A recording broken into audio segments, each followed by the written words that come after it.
ishimwe iyo kumana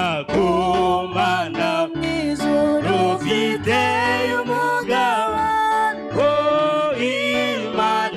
Imana ishimwe yo mu mwanya muto tuzabona umunezero ishimwe Imana yarishimwe iyo ngo mw'ijuru abera bazamurika n'izuba Yesu gazatwa mikigamba ry'ubugingo tumwitegure kuko azagaruka vuba Imana ishimwe Amen. Nous allons prier. Merci Seigneur Jésus pour cette joie que tu nous donnes encore ce soir. David a dit, ça me fait de la joie lorsqu'on me dit d'aller dans la maison de l'Éternel. C'est ici où nous trouvons notre consolation. Lorsque nous venons avec des chagrins, ta présence au milieu de nous nous console, Seigneur. Et nous savons, Père, comme tu as dit là où 2 ou 3 se réuniront, tu seras au milieu d'eux. Nous n'avons pas de doute que tu es au milieu de nous maintenant. Que tu puisses nous parler, car la parole est la meilleure façon que tu utilises pour parler à ton peuple. Que tu me mettes d'à côté, car il n'y a rien de bon qui peut sortir de l'homme. Mais si toi-même tu inspires l'homme, alors cet homme-là peut dire quelque chose. Nous nous abandonnons entre tes mains, Seigneur Jésus. Que tu pardonnes nos péchés, nos iniquités, nos transgressions, Seigneur. Nous ne sommes pas dignes de paraître devant ta face. Mais tu nous as dit de venir à toi tous qui sommes fatigués, afin que tu nous donnes du repos. Alors Père, nous nous remettons entre tes mains. Nous abandonnons cette congrégation entre tes mains. Et que tout mauvais esprit qui ne confesse pas le nom de Jésus-Christ soit chassé dans le lieu aride au nom puissant de Jésus. Que tes enfants puissent écouter ta parole. Au nom puissant de Jésus, exauce à nos prières, guéris ceux qui sont malades, console ceux qui ont le cœur abattu, car c'est toi qui es notre tout en tout. Je le demande par la foi. Je crois que tu vas le faire parce que tu es Dieu. Au nom puissant de Jésus-Christ notre Seigneur. Amen. Que Dieu vous bénisse. Nous allons prendre nos Bibles. Nous ouvrons dans le livre des Juges. Livre des Juges, chapitre 7. Du 1er au 7e verset.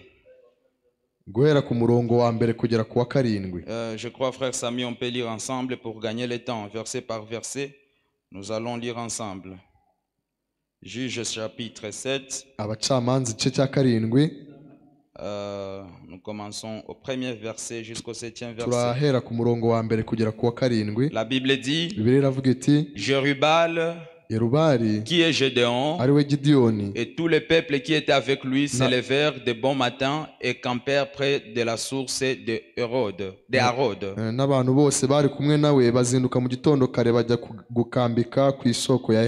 Le camp de Madian était au nord de Gédéon, vers la colline de Morée, dans la vallée.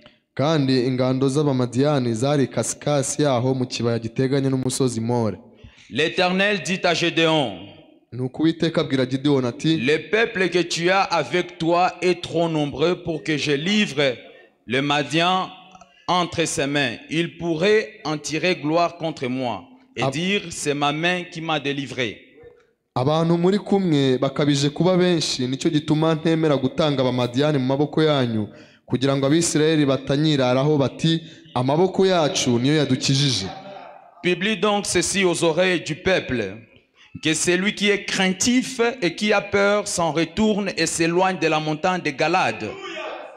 22 000 hommes parmi le peuple s'en retournèrent et il en resta 10 000.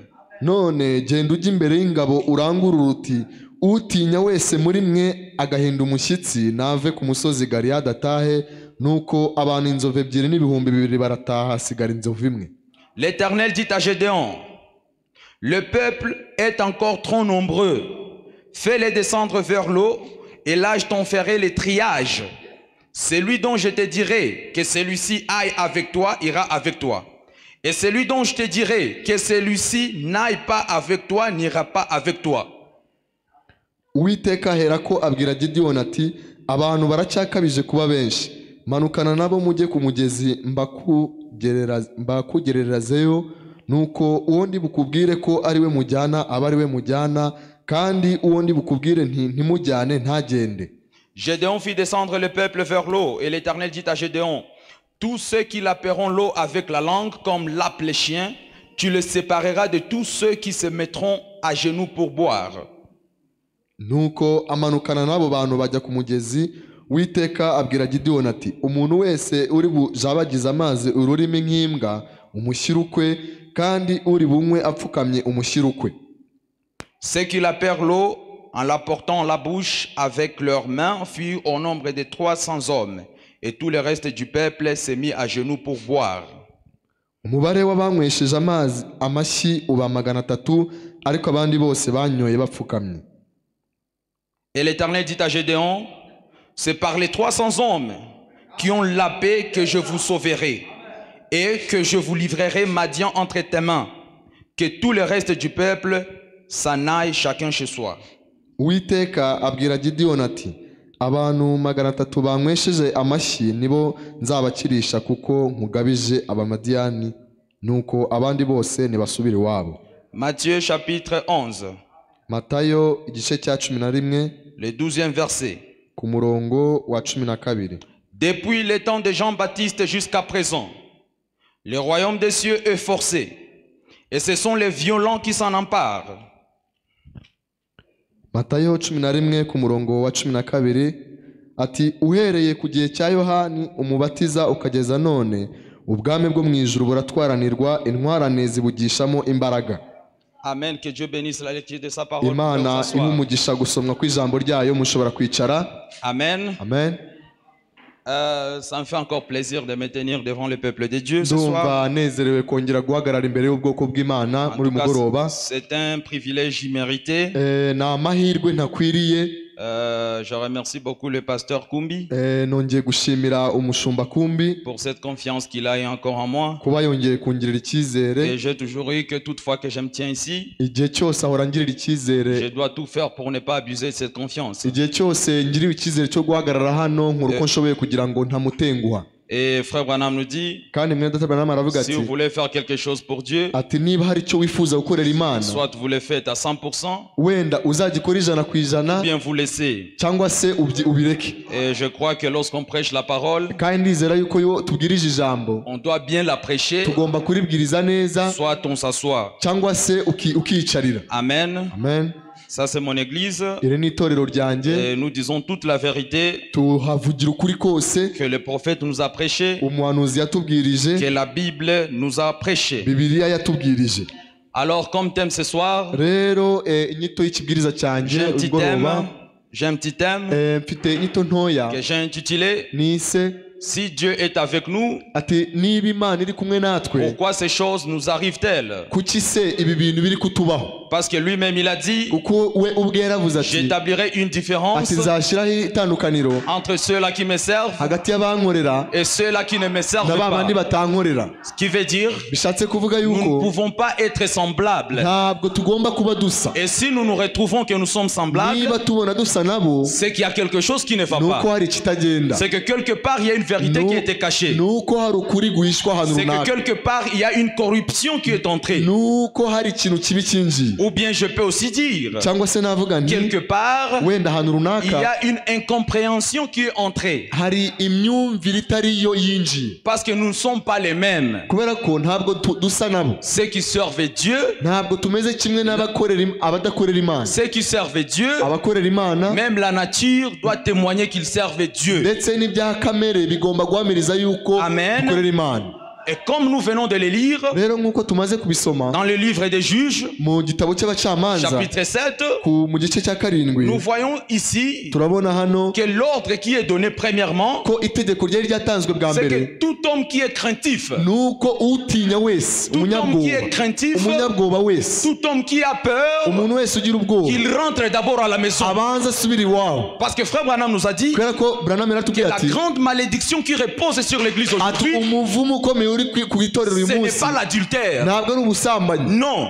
Ce n'est pas le vol. Ce n'est pas la sorcellerie. La grande malédiction qui repose sur l'église aujourd'hui, c'est la peur.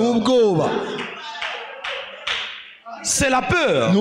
Et voilà pourquoi nous n'évoluons pas et nous ne bénéficions pas de ce que nous avons été donnés parce que nous avons peur. Peur de prendre Dieu au mot, peur d'appliquer la foi, peur de prononcer la parole. Et voilà pourquoi nous sommes dans cette condition. Alors ici Dieu dit à Gédéon, premièrement Gédéon, je vois que tu as beaucoup d'hommes. Tu as beaucoup d'hommes. Parce que notre Dieu n'est pas un Dieu de la popularité. Et la voix de Dieu, la voix de Dieu n'est pas populaire.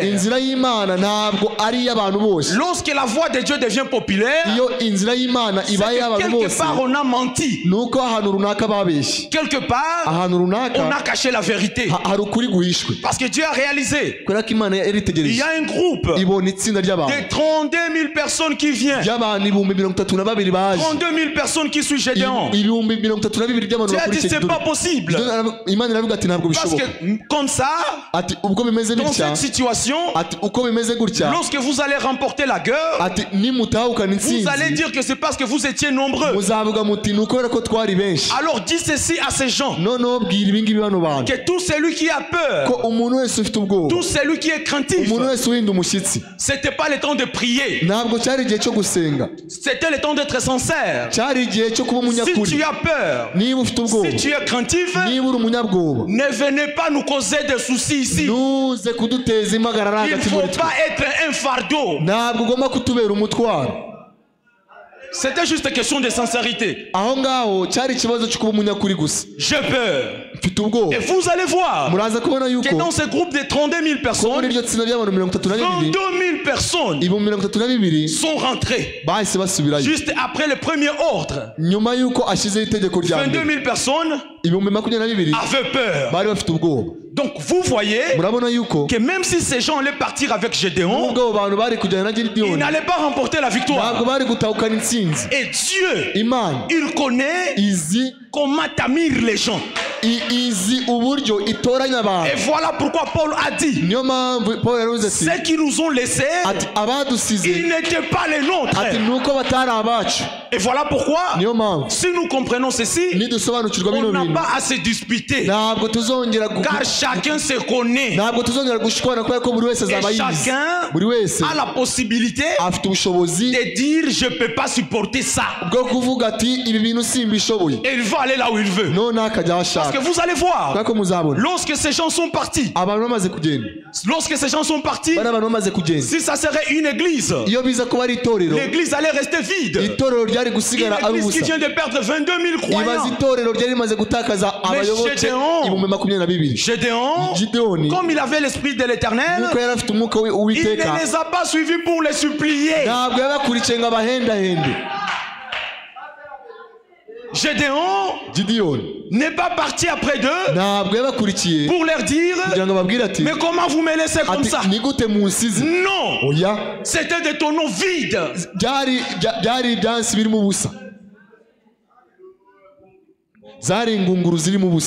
Gideon les a laissés partir. De toute façon, il doit y avoir une séparation. Au cours de la Bible, il y a toujours eu une séparation. Parce que Dieu, il travaille avec les hommes courageux. Il travaille avec les hommes courageux. Comme David. Lorsqu'il a dit, même lorsque je marche dans la vallée de l'ombre de la mort, David a dit, il n'a pas dit, je vais reculer. Non. David a dit, je ne craindrai rien. Beaucoup de gens prient. Beaucoup de gens font des jeûnes. Mais ils ont peur. Et voilà pourquoi il n'y a rien dans leur vie. Dieu a besoin des hommes courageux. Des hommes qui peuvent s'élever sans pourtant se rendre compte de ce que c'est quand il va dire, c'est quand il va dire. Non. Un homme qui peut s'élever et défendre la vérité. Ici nous sommes au temps des juges. Et au temps des juges, les temps des juges commencent après la mort de Josué. Après la mort de Josué, Dieu s'est dit, je veux mettre ce peuple à l'épreuve. Je veux faire assez que les pays voisins puissent les combattre. Et je veux voir s'ils vont rester fidèles à ma parole. S'ils vont obéir la loi de Moïse. Parce que Frère Branham dit, chaque fils et fille qui vient à Dieu, il doit être premièrement testé pour savoir que tu es le vrai, que tu as la bonne semence. On doit d'abord te tester. Lorsque vous achetez de l'or, ou bien lorsque vous allez là dans les carrières et qu'on vous donne de l'or, vous ne dites pas Amen. Vous prenez cet or, vous allez le tester pour être sûr que c'est le vrai or. Et comment on teste l'or? On le fait passer dans l'acide sulfurique. Ça va brûler, ça va brûler. Si c'est de l'or original, ça va briller. Plus ça chauffe, plus ça brille. Mais si c'est de l'or pirate, immédiatement ça va fondre. Et Dieu fait la même chose. Lorsqu'il vous appelle, il doit vous tester. Nous ne sommes pas inoculés. Nous ne sommes pas inoculés pour ne pas contre le problème et les épreuves. Un vrai chrétien ne craint pas les problèmes. Si tu es un vrai chrétien, dans chaque problème, tu vois c'est l'occasion. Mon Dieu va encore se manifester. Est-ce que nous sommes ensemble? Et voilà pourquoi, dans ces temps-ci, Dieu a éprouvé son peuple chéri. Les peuples d'Israël, les choisis de Dieu, il les a éprouvés. Il a dit, je vais voir leur comportement. Je vais voir s'ils vont garder confiance en moi. Et Dieu, il s'est un peu tu. Et après quelques temps, les enfants d'Israël commencent à se marier avec les étrangers. Parce qu'il y a deux péchés que ce peuple peuple a commis, ces deux péchés ont irrité Dieu. Et si ces deux péchés ont irrité Dieu à ce temps-là, le péché n'a pas changé. Le péché est invariable. Si on a appelé ça péché dans l'Ancien Testament, c'est qu'aujourd'hui on appelle ça toujours péché. Est-ce que nous sommes ensemble? Les deux péchés que les enfants d'Israël ont commis. Premièrement, ils se sont mariés avec les étrangers. Et Dieu n'a pas supporté cela. Deuxièmement, ils ont oublié les dieux d'Israël. Ils ont oublié les dieux d'Israël. Ils se sont mis des idoles, y compris l'idole de Baal. Et les deux péchés, Dieu n'a jamais supporté cela. Si Dieu a puni Israël parce qu'ils ont fait les mariages mixtes, aujourd'hui, c'est lui qui le fera. Dieu le traitera de la même manière. Parce que s'il ne te traite pas de la même manière, il ne sera plus Dieu. Si à ce temps-là, ils ont adoré des idoles et que Dieu n'a pas supporté ça, aujourd'hui, Dieu ne supportera pas qui que ce soit qui va adorer des idoles. Et les idoles à ce temps-là, c'était des représentations de statues qui étaient visibles. Mais aujourd'hui, nous avons une forme d'idolâtrie que nous allons voir. Ce n'est plus sous forme de statues. Mais nous allons voir cette idolâtrie qui se passe dans notre temps, et Dieu ne peut pas se taire. Amen. Amen. Lorsqu'ils ont commis ces péchés, Dieu les a abandonnés. Dieu les a abandonnés. Et il y a les Madians qui ont commencé à venir. Les Madians ont assiégé Israël pendant 7 ans. Lorsqu'ils cultivaient et que c'était le temps de la moisson, la Bible dit que les Madians montaient comme des sauterelles. Ils venaient pour piller tout ce que les enfants d'Israël ont moissonné. Il y avait la faim en Israël. Et Dieu était calme dans son coin. Parce que lorsque vous quittez la voie de Dieu, il vous laisse partir. Et frère Branham dit que Satan est toujours là. Il attend que vous puissiez seulement quitter le sang de Jésus afin qu'il puisse venir rendre ses comptes. Rester dans la parole, c'est très important. Donc. Lorsque vous allez à côté, directement Satan vient après vous. Parce que Satan, il est aussi serviteur de Dieu. Il s'occupe des rebelles. Il est aussi serviteur de Dieu. Il doit aussi faire son travail. Il est là en train de regarder qui vont échapper. Qui vont échapper. Si longtemps tu tapes à côté, il va aller te prêcher. Et il va bien prendre soin de toi. Tu vas quitter là-bas. Si tu n'es pas mort, tu viendras en pleurant. Les enfants d'Israël, Dieu les a laissés. Ils ont fait tout ce qu'ils voulaient. Au temps des juges, la Bible dit tout le monde faisait ce qui lui semblait bon. Parce que c'était un temps de la rébellion. Josué les a conduits dans la révélation, dans la droiture. Mais après son départ, chacun venait avec sa révélation. Chacun a interprété ce que Josué a dit. Et alors, les enfants d'Israël, ils ont pleuré à Dieu. Ils ont dit, mais Jusqu'à quand, Seigneur? Jusqu'à quand, Seigneur? Et vous connaissez, vous savez s'il y a une chose que Dieu a toujours aimé, c'est lorsqu'il voit un cœur qui regrette. S'il y a une chose qui attire Dieu, c'est lorsqu'il voit un cœur qui regrette. Parce que tous nous ferons le mal. Nous pouvons tomber. Mais Dieu, il veut voir les gens qui regrettent. Est-ce que nous sommes ensemble? Les enfants d'Israël, ils ont pleuré à Dieu. Ils ont pleuré à Dieu. Ils ont pleuré à Dieu. Ils ont dit, mais Seigneur, jusqu'à quand?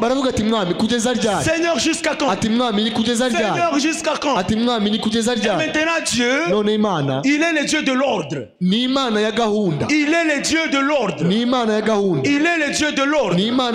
Il a la manière et le processus qu'il doit suivre pour secourir son peuple. Il ne vient pas en désordre. Il ne vient pas en désordre. Lorsque le peuple a pleuré, lorsque le peuple a crié à Dieu, si nous lisons dans Juge chapitre 6, le 8e verset, la solution vient maintenant. La Bible dit, Dieu leur envoya un prophète. Dieu, il a d'abord envoyé un prophète pour rétablir l'ordre. Dieu, il a la manière de faire les choses. Il a la manière de faire les choses. Tout comme lorsqu'il y a la population qui pleure dans une province, le président peut envoyer un gouverneur, il peut envoyer un ministre, quelqu'un qui va d'abord le représenter. Je peux aussi dire, on peut aussi envoyer la police. Allez voir ce qui se passe là. Parce que si quelqu'un pleure à Tchangougou, le président ne va pas partir demain. Il a une liste. Il a un programme.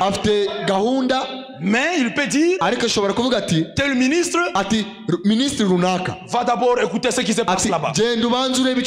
Et notre Dieu fait la même chose. Fait la même chose. Lorsque le président envoie un ministre là-bas, donc pour trouver la solution, vous allez écouter ce que monsieur le ministre va dire. Et Dieu ici, il a d'abord envoyé un prophète. Le prophète est venu, il a prêché la parole, il a prêché la vérité, il les a ramenés à la ligne droite. Parce que pour être sauvé, il fallait d'abord croire à ce que ce prophète était en train de prêcher. Il n'y avait pas d'option B. Parce que Dieu, dans son plan de secours, il envoie d'abord un prophète. Et la Bible dit, c'est lui qui reçoit un prophète. En qualité d'un prophète, il reçoit la récompense du ministère de ce prophète. Vous négligez le prophète. Hein? Vous négligez le prophète. Nous ne sommes pas les gens là qui sont comme si nous sommes dans l'air. Il y a quelqu'un qui doit établir l'ordre. Tu veux le secours de l'Éternel? Sois du côté du prophète.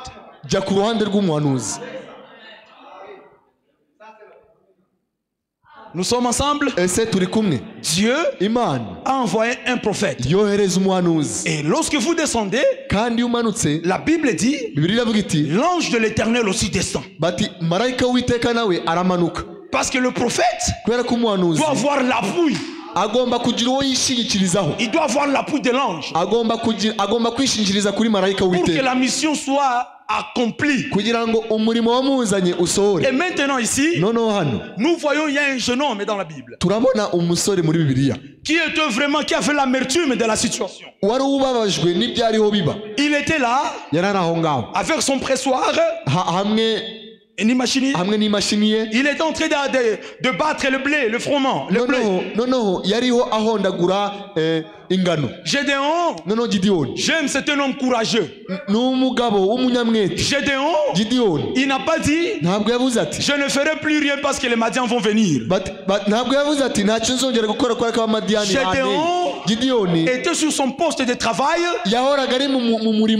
Il essayait toujours. Parce que ceux qui s'attendent à l'Éternel, ils ne vont pas s'asseoir. Non. Quelqu'un qui s'attend à l'Éternel, tu confesses toujours. Tu essayes toujours. Tu pries toujours.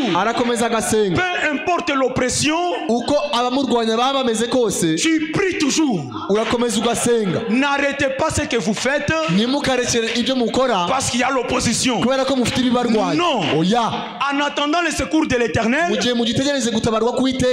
quelque chose. Jésus va vous rencontrer dans ça.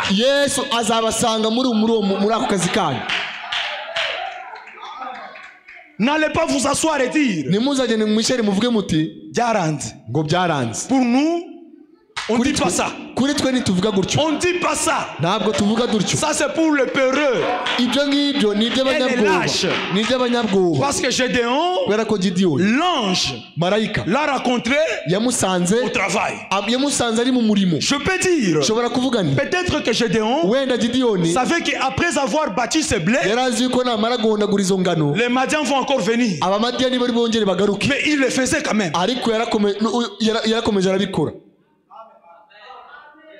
Si le docteur dit tu vas mourir dans 2 semaines, ne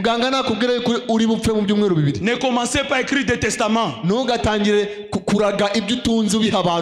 faut dire non, je veux vivre. Apprenez à effrayer le diable. La Bible dit résistez le diable. Vous ne pouvez pas résister si vous avez peur. La résistance, c'est pour les têtus.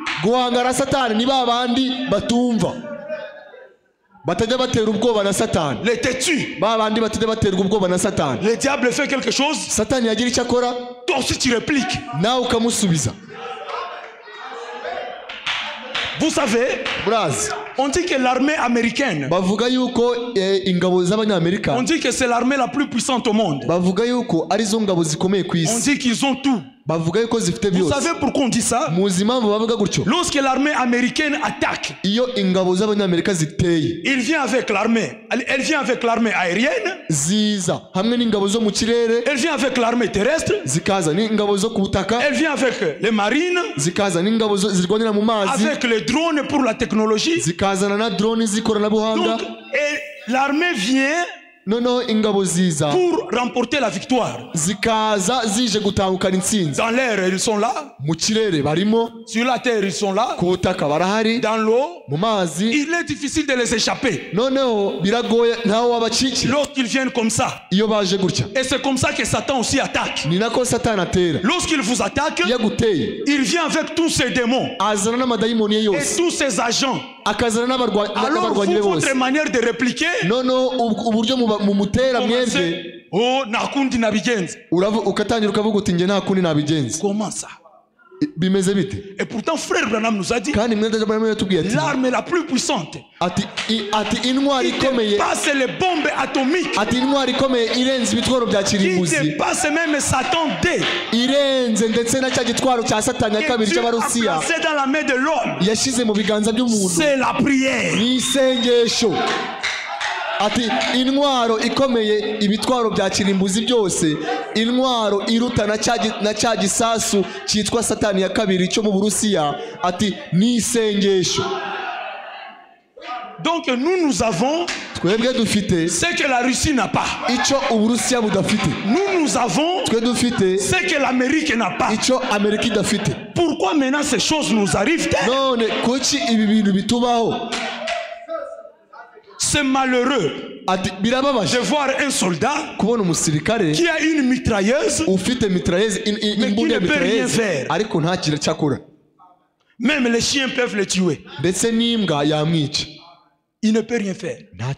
Il ne sait pas comment manier cette mitrailleuse. Posez-vous la question. Comment avec cette arme que nous avons, la vie ne change pas. Je n'arrive pas à effrayer le diable. Si vous avez peur, priez d'abord que Dieu chasse cette peur.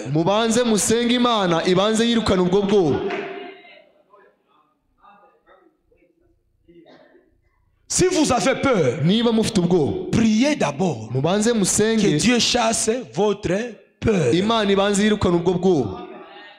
Frère Branham parle d'un général. Il parle d'Arnold von Winkelried. Arnold, il dit c'était dans l'année 1381. L'armée autrichienne assiégeait toujours la Suisse. On le faisait souvent. On le faisait souvent. On vient, on prend le pays comme ils veulent. Maintenant un jour, comme l'armée autrichienne était une armée forte et beaucoup plus nombreuse que l'armée de la Suisse, un jour ils sont venus. Tous les soldats sont venus. Ils ont dit nous allons assiéger encore la Suisse. Ils sont venus avec les armes que les Suisses n'avaient pas. Ils se sont rangés à la frontière avec la Suisse. Et le peuple était là-bas. La population ne savait que faire. Eux pensaient que... Vous allez m'excuser. La population pensait que... Ils pensaient qu'ils vont utiliser les pierres et les cailloux. Mais il y a l'armée de l'Autriche qui s'avançait. Ils ont dit, mais qu'est-ce que nous allons faire? Alors Frère Branham me dit, il y a un homme qui est sorti du côté de la Suisse. Il est venu, il s'est avancé. Mais il avait un courage terrible. Il dépasse la foule. Il dépasse la foule.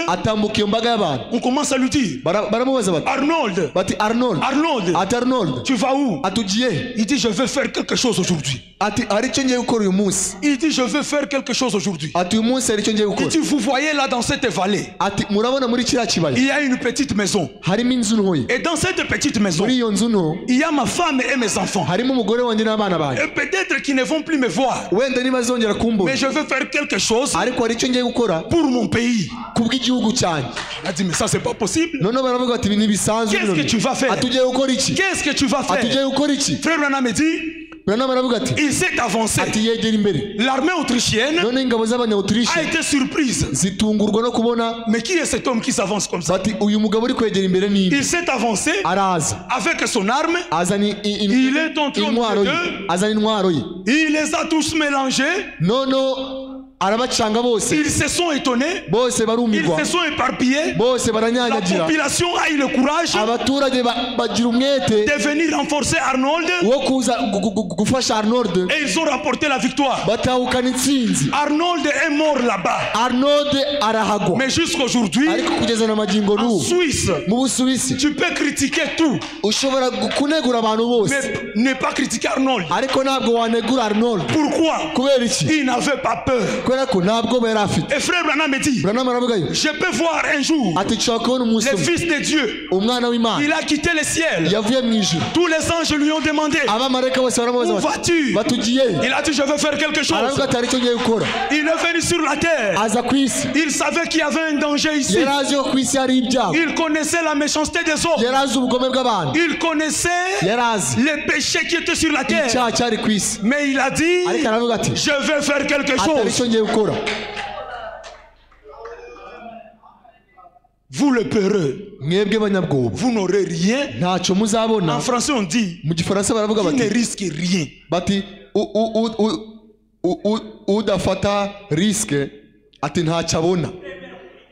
utemera kugira icyo atakaza nawe ntacyo abona. Jésus-Christ, il est venu. Yesu Kristo yaraje. Et il a fait quelque chose. Agira icyo akora. Et voilà, nous sommes là. Niyo mpamvu turi hano. Notre cher pays ici. N'igihugu cyacu dukunda hano. Si nous sommes ici à cette heure-ci, niba turi hano kuri no c'est saa, parce qu'il y a quelqu'un qui a pris le risque. nuko hari uwemeye kugira icyo atakaza. Nous chantons la paix, turirimba amahoro, mais il y a quelqu'un qui a pris le risque. ariko hari uwemeye kugira icyo atakaza. Et nous avons la paix au pays. None uyu munsi dufite amahoro mu gihugu. Un bon pays. Igihugu cyiza. Parce que quelqu'un a pris le risque. Kubera ko hari uwemeye kugira icyo atakaza. Alors vous qui avez peur, mwe rero mufite ubwoba, vous avez l'arme, mufite intwaro, mais vous ne pouvez rien. ariko ntacyo mushobora gukora. Qu'est-ce qui ne va pas? Niki kitagenda? Il faut laisser vos humilités fabriquer. Mugomba kureka uko kwicisha bugufi kwanyu kudafite icyo kuvuze, kudasobanura. Vos humilités fabriquer, uko kwicisha bugufi kuburyarya. Ou vous avez même peur aho mufite ubwoba de terrifier le diable. Gutera ubwoba Satani. Oh nous là banabimana. Ça c'est l'humilité fabriquée. Uko no kwicisha bugufi kw'impimbano. Et aussi longtemps que vous avez cette petite humilité, igihe cyose mufite uko kwicisha bugufi kw'impimbano, il n'y a rien qui marchera. Ntabwo bizagenda. Parce que le royaume des cieux, kubera ko ubwami bw'Imana, c'est pour les violents. n'ubw'intwarane. Vous avez même peur de parler devant l'ennemi. Mwe mufite n'ubwoba bwo kuvuga imbere y'umwanzi. Nta kundi nabigenza. Ukavuga uti nta kundi nabigenza. Amen. Amen. Alors Gédéon, Gideon, l'ange vient. Marayika araza. L'ange lui dit, Marayika aramubwira ati, Gédéon, bati Gideon, vaillant héros. bati ntwari. Mais il n'a pas cru en ça. Ariko ntabwo yabyize. Gédéon n'a pas dit amen. Ntabwo Gideon yavuze ati amina. Gédéon a refusé d'être appelé chrétien, yanze kwitwa umukristo, alors qu'il ne voit pas les résultats du christianisme. kandi atabona umusaruro w'ubukristo. Gédéon a refusé d'être appelé frère du message, yanze kwitwa mwene data wo mu butumwa, alors qu'il ne voit pas les bénéfices du message. kandi atabona inyungu z'ubutumwa. Nous aujourd'hui, je suis frère en Christ. Uyu munsi umuntu ari Mais depuis que tu as cru, qu'est-ce que Dieu a déjà fait dans ta vie? Uyu munsi umuntu yita mwene data mu butumwa, ariko se wamubaza ati ni igiki wamaze kunguka muri buno butumwa? Ntagire icyo akubwira. Même le mot de tête, tu es incapable de prier pour toi-même. Ndetse ni urwaye umutwe ntushobora no kwisengera wowe ubwawe kugira ngo ukire umutwe. Tu dois alerter quelqu'un qui est là-bas. Ugomba guhamagaza umuntu uri kantarange. Alors que frère Branham dit, on n'a pas besoin de dons de guérison pour guérir les malades. Il dit tout chrétien qui est né de nouveau, il peut prier pour les malades. Est-ce que nous sommes ensemble? Gédéon a refusé ce titre qu'on lui avait donné. Être appelé frère en Christ, c'est pas seulement parce que tu portes les brochures. Non, c'est pas seulement parce que tu portes la photo de frère Branham. Non, c'est pas parce que tu as la photo de la nuée dans ta maison. Non, aussi longtemps que toutes ces choses-là ne peuvent même pas créer un signe surnaturel dans ta vie, il faut prier sincèrement.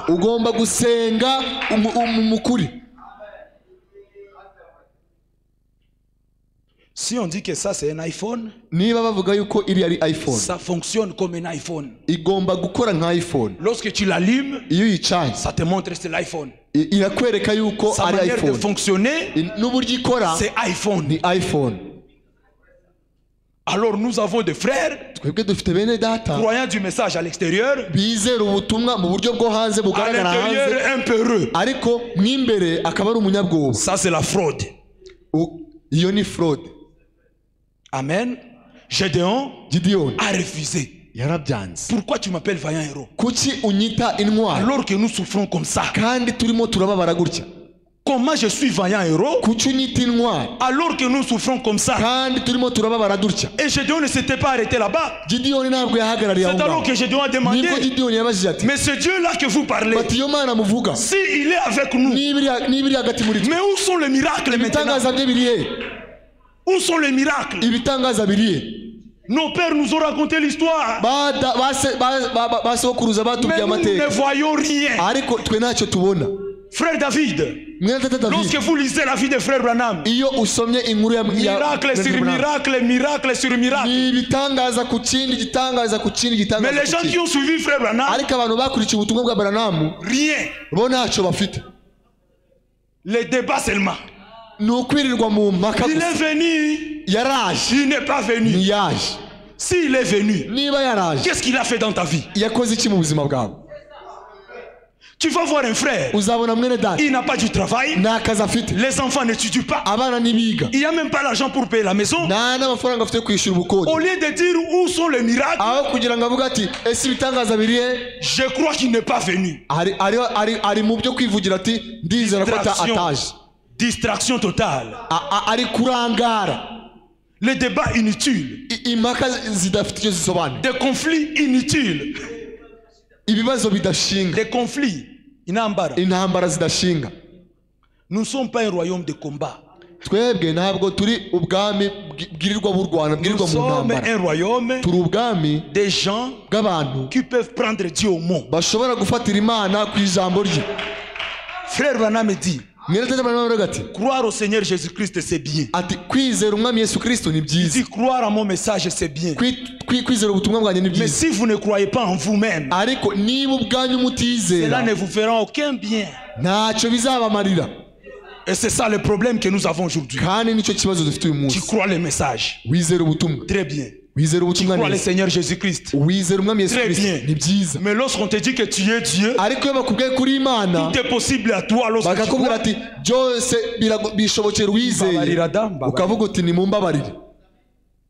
Gédéon a dit si Dieu est avec nous, où sont les miracles? Déjà depuis que l'année a commencé, qu'est-ce que déjà Dieu a fait? Pas les conflits et les choses, des critiques inutiles. Dans ta vie, qu'est-ce que Dieu a déjà fait? Nous sommes déjà au 8e mois. Dans 4 mois, l'année va se terminer. Jusque là, Dieu n'a rien fait. C'est Dieu qui ne parle pas. Parce que vous allez voir, lorsque Gédéon a demandé ça, l'ange a dit Dieu est sérieux. Dieu aime les hommes courageux. Les hommes courageux. Et voilà pourquoi Moïse, lorsqu'il est parti à la montagne de Sinaï pour prendre les lois, il est descendu, il a retrouvé les enfants d'Israël dans l'idolâtrie. Dieu était énervé. Il a dit je vais les exterminer tous. Moïse n'a pas dit bon, Dieu l'a dit je ne vais rien dire. Moïse lui a dit mais ce n'est pas ça que tu les as promis. Vous voyez ce courage. Il dit ce n'est pas ça que tu les as promis. Tu as promis à leur père que tu leur donneras le pays de la promesse. On ne change pas de contrat. Et Moïse descend, il dit répands-toi de ce mal. Quel courage. Un humain qui demande à Dieu de se repentir. Pourquoi? Dieu allait taper à côté de sa parole. Écoutez, il ne peut pas le faire. Moïse dit à Dieu, répands-toi. Dieu a dit, Moïse est sérieux. Mais aujourd'hui, on a perdu ce courage.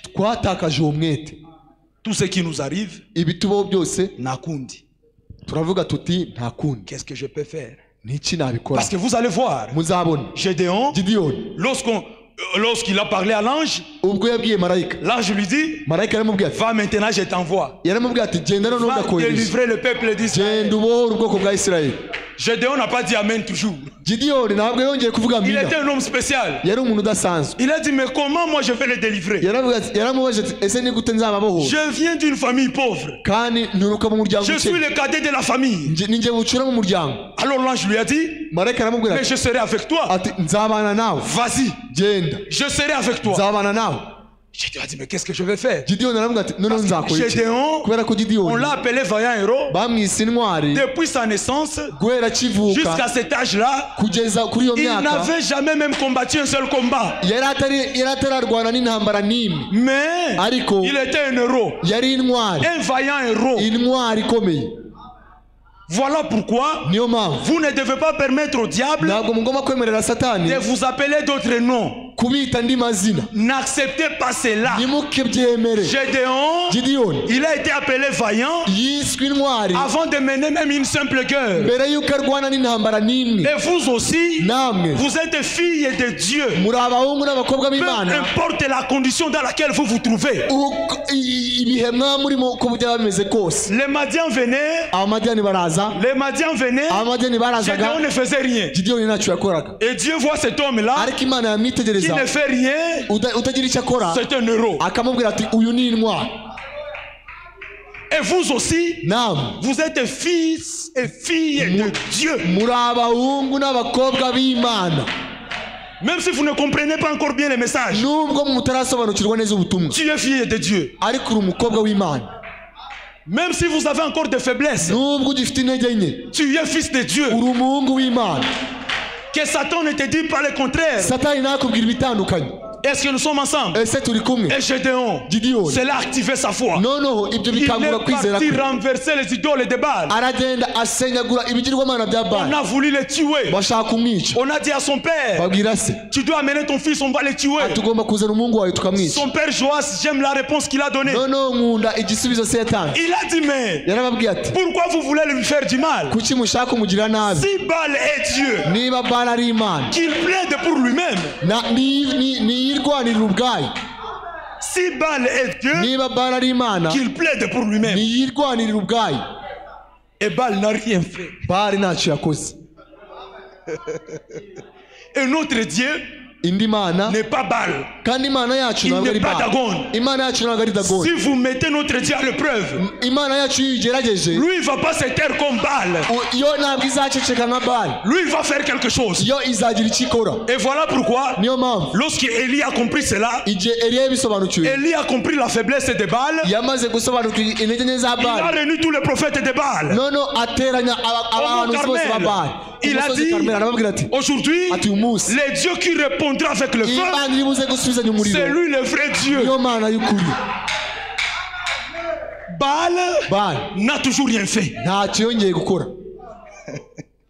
Alléluia. Baal n'a rien fait. Donc c'est possible d'effrayer le diable. Parce qu'il ne va rien faire. Gédéon, il a détruit tous les temples du diable. Et le diable n'a rien fait. Pourquoi vous craignez le diable? On vous dit vous êtes des dieux. Jésus a dit je serai en vous et avec vous jusqu'à la fin du temps. Mais vous ne faites toujours rien. C'est honteux. C'est honteux. Est-ce que nous sommes ensemble? Les enfants d'Israël, ils se sont tournés contre Dieu. Ils se sont tournés contre Dieu. Ils ont tout oublié. Parce qu'ils avaient des biens. Ils étaient dans la paix. Écoutez ce que Frère Branham dit. Dans le message qu'il a intitulé l'influence, qu'il a prêché le 3 août 1963 au paragraphe 30. Je vais juste lire 4 paragraphes. Ça m'a beaucoup touché lorsque j'ai lu ceci. Le prophète dit ceci. Et nous voyons que ce roi s'est emporté comme beaucoup de chrétiens aujourd'hui. Tant qu'il restait humble, alors Dieu le bénissait. Mais la Bible dit ici, quand il s'est enflé, quand tout était en sécurité, pour lui, il s'est alors enflé. Écoutez ceci attentivement. Et alors, il était sur la voie de la débâcle. Eh bien, c'est ça. C'est le cas aujourd'hui avec les églises. Ça a toujours été le cas. Quand les hommes pensent qu'ils se suffisent à eux-mêmes, qu'ils n'ont plus à prier, qu'ils n'ont plus à s'attendre à Dieu pour leur ministère. Donc les gens, nous sommes déjà autosuffisants. On n'a plus besoin de prier. On n'a plus besoin de s'attendre à Dieu. Ici, frère Branham dit, ils n'ont plus à s'attendre à Dieu pour leur ministère. Voilà pourquoi, même dans une église de 20 personnes, on a une division. Parce que les ministres n'ont plus à s'attendre à Dieu. Je prêche bien. Comment on ne me donne pas la chair? On est jaloux de moi. Frère Branham dit c'est ça le problème. Aujourd'hui, on t'a acclamé un peu. Tu es enflé d'orgueil. Tu es enflé d'orgueil. J'ai un ministère, frère. Quelqu'un qui a le ministère, il ne va pas dire qu'il a un ministère.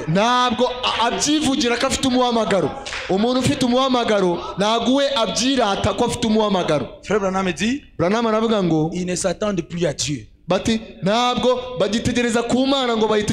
Lorsque Branham commençait une église, l'église commençait avec les gens qui ne croient pas. Mais aujourd'hui, nos églises commencent avec les croyants baptisés.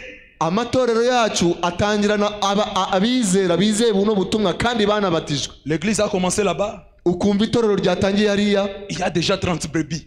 On dit mais toi tu as quel ministère? Branham est parti à Milltown. Il a prêché. Il dit j'ai prêché pendant une semaine. Dans cette salle, il n'y avait que 2 personnes. Ça c'est le prophète de l'âge qui prêche. Mais toi, juste aujourd'hui, demain vous commencez. Tu commences avec 30. C'est suspect déjà. C'est que tu les as tirés quelque part. Tout ça c'est quoi? Les ministres ne s'attendent plus à Dieu. Ne s'attendent plus à Dieu pour leur ministère. On peut continuer? Frère Branham dit, si vous me permettez cette expression, je suis de l'avis d'un écrivain. Non, je suis de l'avis d'un écrivain. Que ce qui a fait que beaucoup de ces hommes qui sont dans ce réveil de la pluie de l'arrière-saison,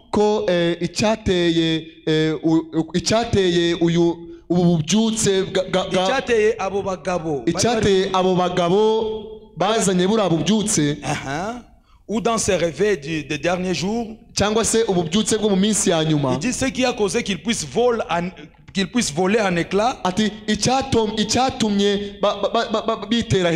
On a retrouvé de certains parmi eux, a-t-on affirmé, ivres à la chair. Et d'autres ont fait du mal. C'est parce qu'ils ont exercé une si grande influence sur les gens qu'ils ont commencé à se sentir suffisants, autosuffisants.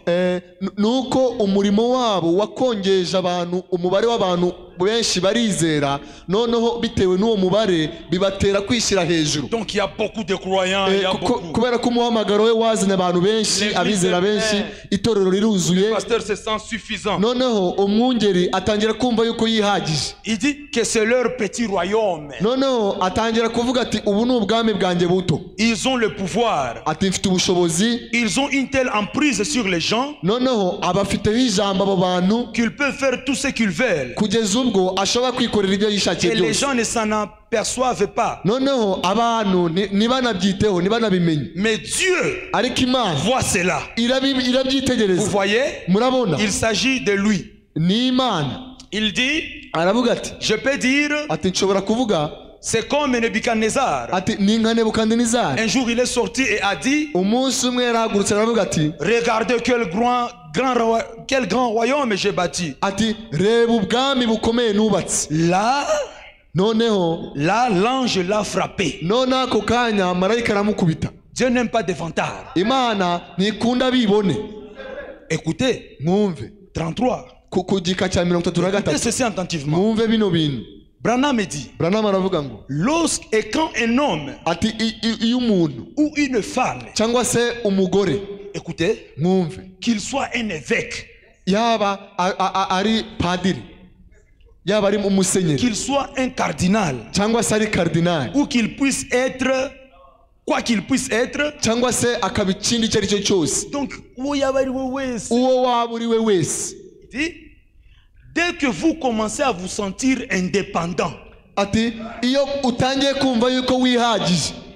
dès que vous commencez à vous sentir indépendant, moi je n'ai plus besoin de personne. Moi je n'ai plus besoin de prier. Je ne peux plus communier avec Lévi. Moi je suis spécial. Frère Branham donne un conseil. Lorsque vous commencez à vous sentir indépendant, vous ferez alors mieux et commencer à veiller et à faire attention.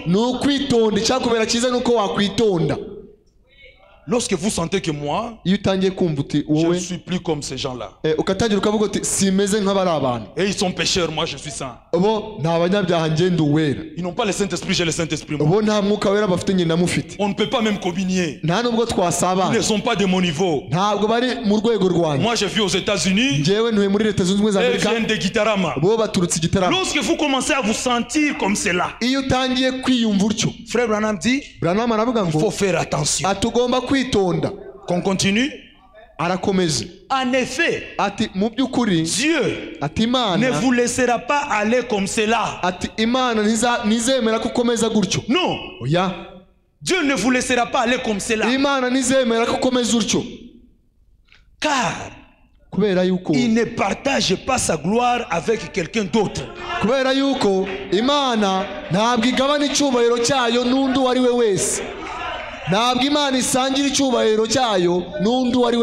Dieu, il est le seul qui se suffit. Il est le tout en tout. Il est Elohim, un Dieu qui vit par lui-même. Alors lorsque vous, avec le petit salaire que tu as, avec la petite opportunité que tu as eue, avec les petits privilèges que Dieu t'a donné, lorsque vous vous élevez, Frère Branham me dit, Dieu ne vous laissera pas partir comme ça. Vous allez faire tout ce que vous voulez. Il ne vous laissera pas partir. Parce que ça, c'est son caractère à lui. Et il ne partage pas sa gloire avec qui que ce soit.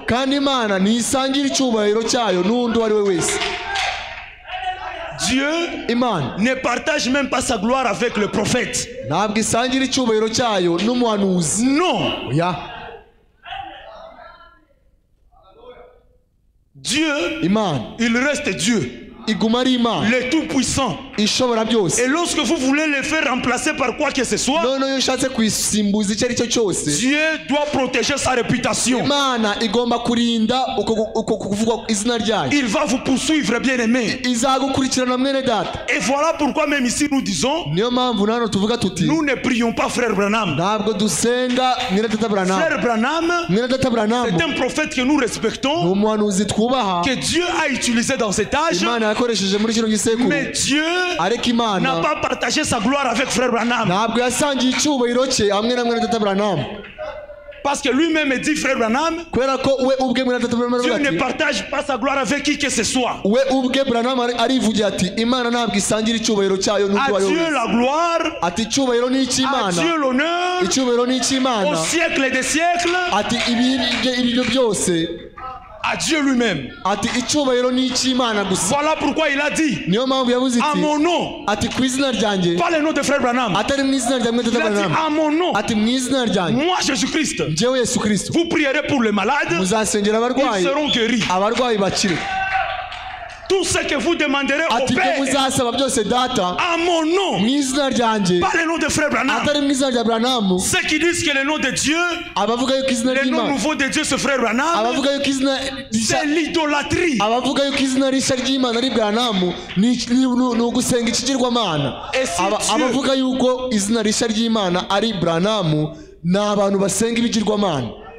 Et si Dieu a puni les idolâtres à ce temps-là, vous qui dites que le nom nouveau de Dieu c'est William Branham, vous serez aussi punis de la même manière. Il a un seul nom. Il a reçu le nom qui est au-dessus de tous les noms. Et c'est le Seigneur Jésus-Christ. Acclamons pour lui.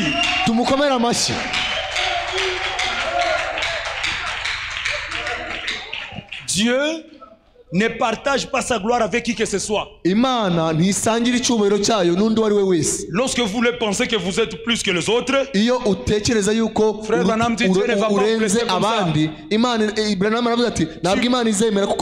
Tu peux être têtu, nous allons rien faire. Mais lui là, frère Branham dit il ne peut pas te laisser comme ça. Dieu va te recadrer. Nebuchadnezzar, il sortait, il dit à Jean, frère Branham dit l'ange l'a frappé. Moi dans cette église, si je quitte, ils seront déstabilisés. Tu n'es rien. Tu n'es rien. Et tu n'as rien. Donc tu es 0 fois 0 fois 0 fois 0. Mais je touche $2000. Tu n'es rien. Mais je suis devenu exécutif. Devant Dieu, tu n'es rien. Tu n'es rien. Frère Branham dit la personne la plus importante dans l'église, c'est le Saint-Esprit. Et si toi tu quittes cette église, tu ne pars pas avec le Saint-Esprit. Le Saint-Esprit va rester. Les gens seront bénis. L'église est toujours là.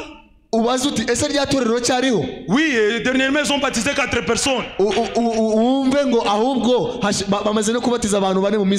Alors que je suis parti, oui, tu étais 0. Tu n'es rien.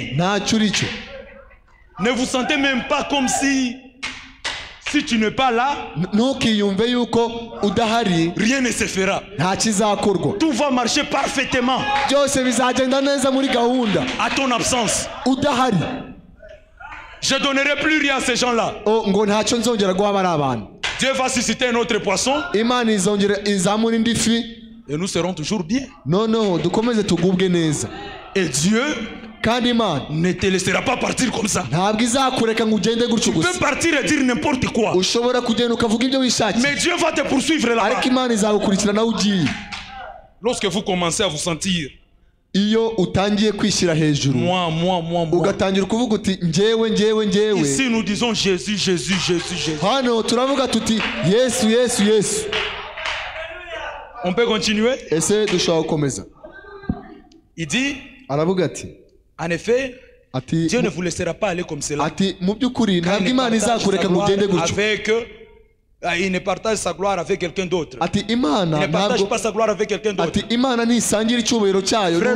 Frère Branham dit absolument pas. Pour dire qu'il n'y a pas d'exception. Oh, vous voyez frère Branham, des fois il était Dieu. Il dit moi je suis un homme, je commets des erreurs. Mais c'est Dieu qui ne partage pas sa gloire. Lorsqu'il est venu sur la terre, il a dit qui peut me convaincre du péché? Lui n'avait pas de péché. Le frère Branham dit, je commets des erreurs. Dieu ne commet pas des erreurs. C'est que Branham n'est pas Dieu. Et il a dit, si vous m'aimez, appelez-moi frère.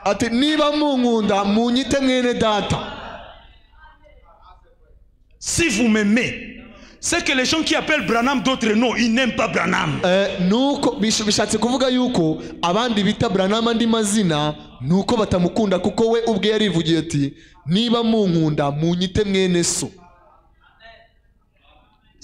Pour nous qui l'aimons, kuri twe tumukunda, nous l'appelons frère Branham. Tumwita mwene data Branham. Pour d'autres qui ne l'aiment pas, kubandi batamukunda, on l'appelle Dieu. Bamwita Imana. On lui donne des titres bamwita andi mazina que lui-même n'a pas voulu prendre. We ubwe yanze kwitwa. Et l'idolâtrie kandi kuramya ibigirwamana est punissable par la parole. Kandi kuramya ibigirwamana bihanirwa n'ijambo ry'Imana. Il dit absolument pas. Aravuga ati nukuri niko bimeze gutyo. Ati Dieu reçoit seul. Ati Imana niyo yakira gusa la gloire. Imana niyo ikwiriye kwakira icyubahiro gusa. Dieu Imana reçoit seul niyo yakira gusa. Qui veut dire que bishatse kuvuga yuko la gloire n'est pas à toi. Bishatse kuvuga yuko icyubahiro si icyawe. Peu importe ce que tu as. Icyo waba utunze icyo aricyo cyose. On va pas t'adorer pour rester. Ntabwo tuzakuramya. Dieu seul. Imana yonyine. La gloire. Imana yonyine ni ikwiriye kuramywa icyubahiro. Écoutez.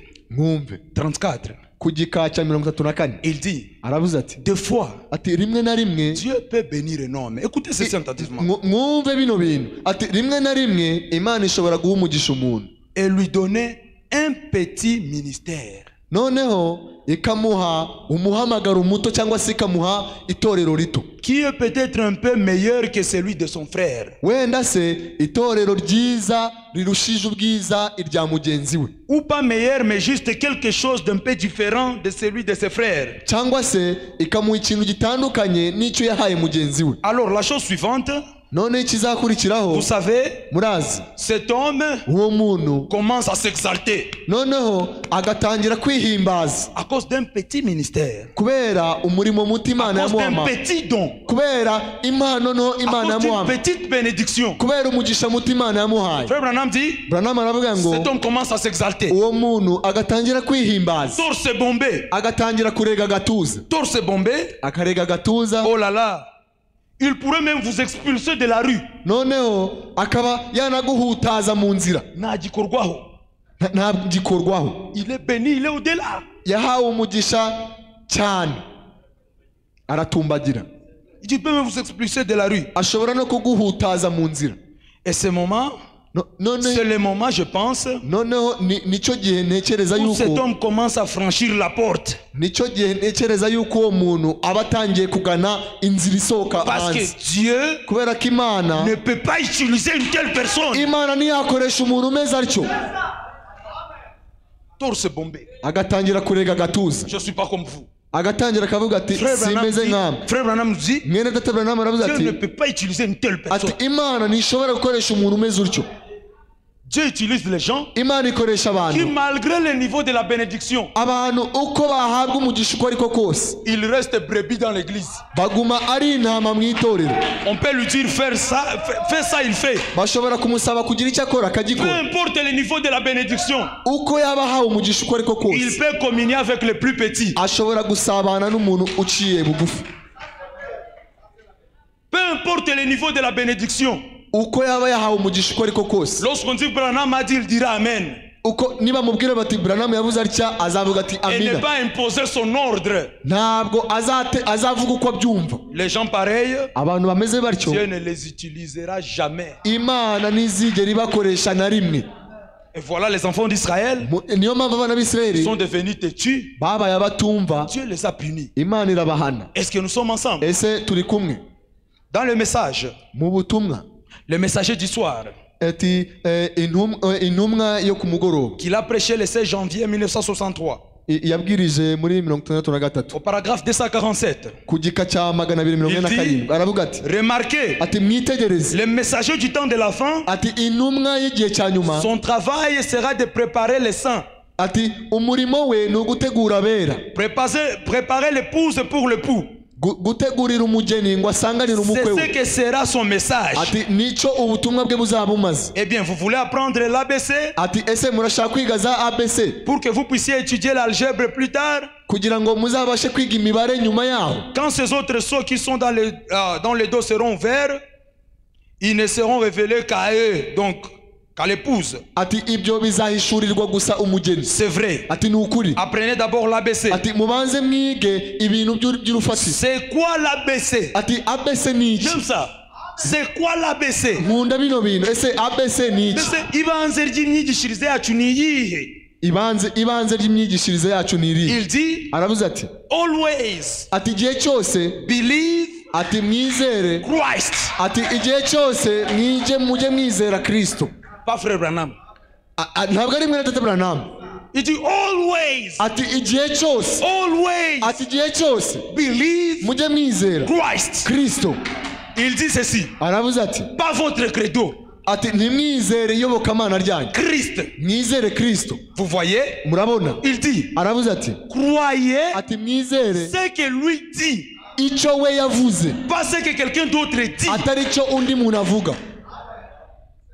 Croyez ati mwizere ce que Christ a dit. Icyo Kristo yavuze. Pas ce que quelqu'un d'autre atari icyo undi muntu yavuze.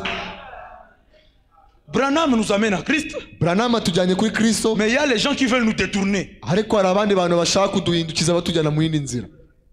Dans le message, mu butumwa, rendre un service à Dieu en dehors de sa volonté. Ati gukorera Imana hanze y'ubushake bwayo. Déjà c'est un bon titre. Murumva yuko iyo nyita ari nziza. Tout prédicateur kubera ko umuvugabutumwa wese n'est pas vrai prédicateur. Umuvugabutumwa wese ntabwo ari ukuri. Il y a ceux qui s'identifient dans ces titres. Harabameze nkuko inyito y'iki kibwiriza. Rendre un service à Dieu ati gukorera Imana en dehors de sa volonté. Hanze y'ubushake bwayo. Je crois que je vais clôturer par ici. Il dit ceci au paragraphe 177. La parole, le message du soir doit produire les résultats du soir. Le message du soir doit produire les résultats du soir. Le message du soir doit s'aimer des semences du soir. Pas des semences du matin. Il dit des semences du soir. Et c'est vrai. Les spectacles du midi, ces semences d'autrefois étaient dénominationnelles. Elles sont mortes et ont péri. Mais le message du temps du soir révélera la lumière du temps du soir. Et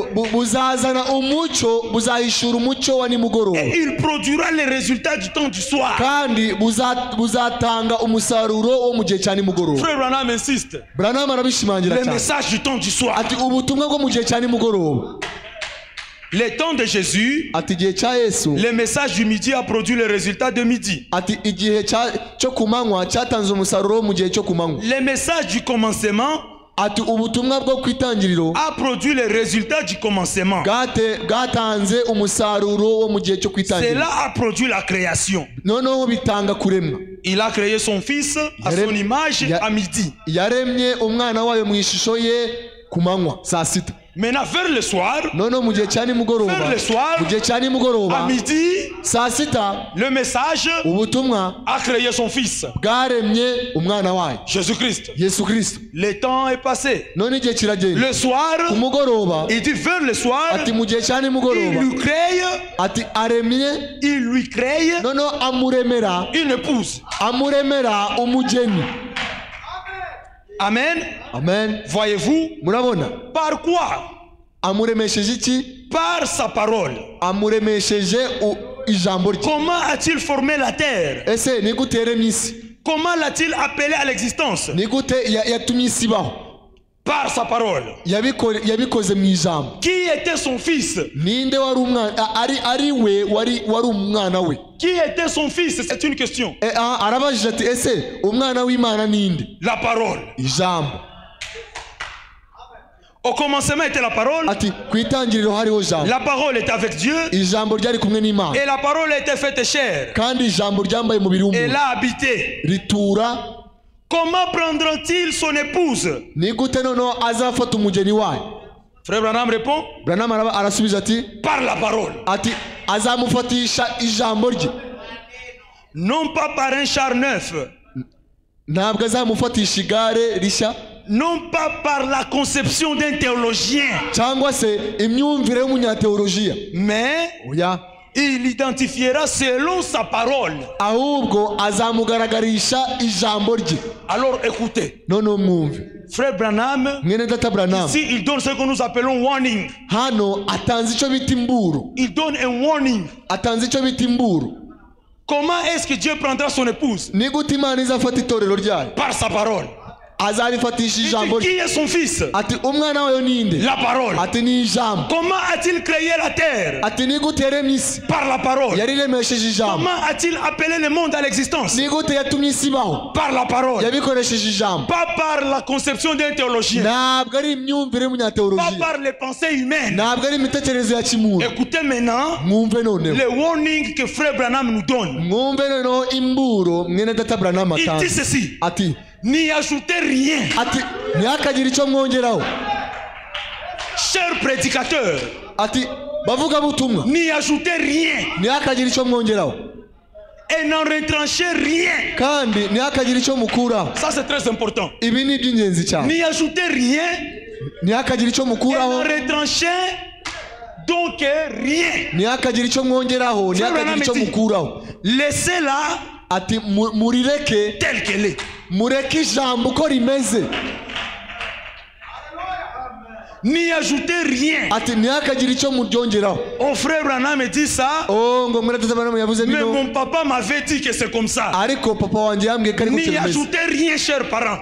Babyeyi ntihakagire icyo mwongeraho. Et n'en retranchez rien. Kandi ntihakagire icyo mukuraho. Oh oui, j'ai compris la citation. Oh nasobanukiye. Mais je pense qu'il voulait dire. Nasobanukiye ibyo umuhanuzi yavuze ariko yashatse kuvuga. Il ne voulait dire rien, il a dit ce qu'il a dit. Ntabwo yashatse kuvuga ibyo wishakiye, yavuze ibyo yavuze. Frère Branham dit. Kandi Branham aravuga ngo Dieu n'a pas besoin de l'interprète de sa parole. Ati Imana ntabwo ikeneye ubusemuzi bw'ijambo ryayo. Ati la manière dont Dieu utilise pour interpréter sa parole. Ati uburyo Imana ikoresha isemura ijambo ryayo. C'est l'amener à s'accomplir. Ati ni igihe yemeye ko risohora. N'ajoutez rien. Ati ntihakagire icyo mwongeraho. Et n'en retranchez rien. Kandi ntihakagire icyo mukuraho. Parce que lorsque vous n'obéissez pas à ça, kubera yuko mutabyumviye, vous allez introduire l'idolâtrie. Muzazana kuramya ibigirwamana. Et voilà, niyo mpamvu les gens seront punis. Abantu bazahanwa. N'ajoutez rien. Ntihakagire icyo mwongeraho. Frère Branham a dit. Mwene data Branham yarabivuze. Il a dit ce qu'il a dit. Yavuze ibyo yavuze. On n'a pas besoin de docteurs. Ntabwo dukeneye abigisha. Pour nous expliquer ce que Frère Branham a dit. Ntabwo dukeneye abigisha ngo baze kudusobanurira ibyo Branham yavuze. Tous. Bose. Sommes des répétiteurs. Twese turi abasubiramo ibyo Branham yavuze. Aujourd'hui le prédicateur. Uyu munsi muvuga butumwa. Ils vont se tenir ici. Araza gagarara hano. Et dire maintenant je vais creuser. Akavuga ati ngiye gucukura. Lis-nous la citation telle qu'elle est. Dusomere ko umuhanuzi yabivuze. N'ajoutez rien. Ntugire icyo wongeraho. Ne retranchez rien. Ntugire icyo ukuraho. Des docteurs qui creusent. Abigisha bacukura. Lis-nous seulement ce qu'il a dit. Wowe dusomere ibyo yavuze gusa. Parce que si vous ignorez ça, kubera ko nutabyitaho, vous allez nous faire tomber dans l'idolâtrie. Uzatugusha mu kuramya ibigirwamana. On va prendre le prophète. None dufate umuhanuzi. Et le retirer de sa place. Tumukure mu mwanya we. Et commencer à l'appeler Dieu. None dutangire kumwita Imana.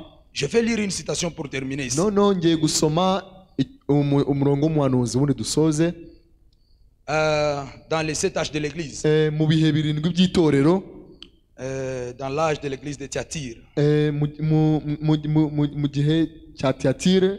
Cy'itorero cya Thyatire. C'est en anglais, je n'avais pas ce livre en français. Ni mu cyongereza ntabwo nabonye uyu murongo mu gifaransa. Frère Branham dit. Branham aravuga ngo the revelation of Godhead to the Thyatirian age. Ati guhishurirwa kw'Imana kwagiye kujya mu Godhead ubumana.